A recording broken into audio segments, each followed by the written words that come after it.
Many, many, many years ago, I think it was Phil Kessel. No, Phil's a hockey player. Yeah.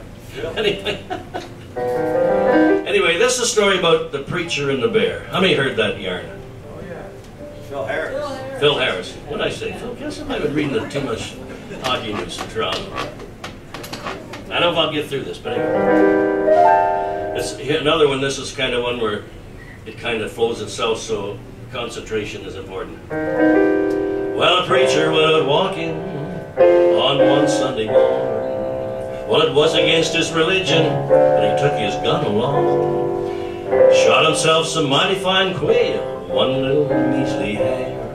But on the way returning home met a great big grizzly bear. Well, the bear got down in the middle of the road, on all fours like a great big toad, and he looked that preacher square in the eye. The preacher looked at him and he said, bye-bye. That preacher man, well, he started to run.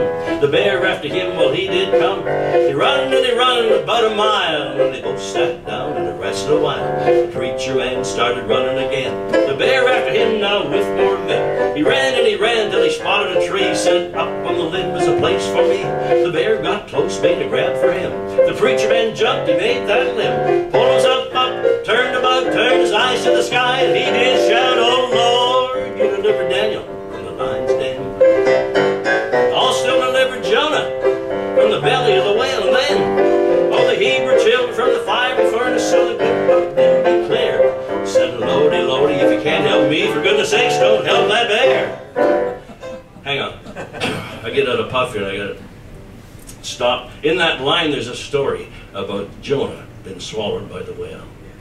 Well, then a teacher was giving a class in geography, young kids, about 8 or 9 or 10. And the story came up about whales and how big they are. And the little girl said, I know a story in the Bible, she said, about a big whale that swallowed a man called Jonah.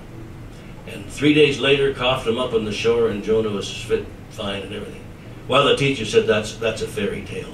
No. Even though the whale is a big, big mammal, got a wee narrow throat, but never be able to swallow a man.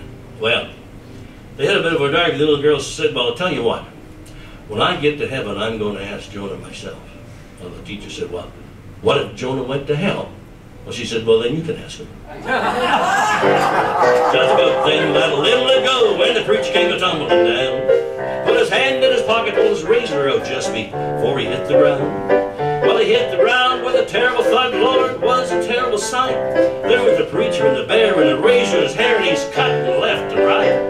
Well, he rolled around on the ground. First he was up, then he was down. That bear let out one awful moan, and we all knew the preacher was a-holding his own. He said, Lord, if I get out of here alive, that good book I will abide. Never going to sit on the Sabbath day. When Sunday come, going to pray and pray.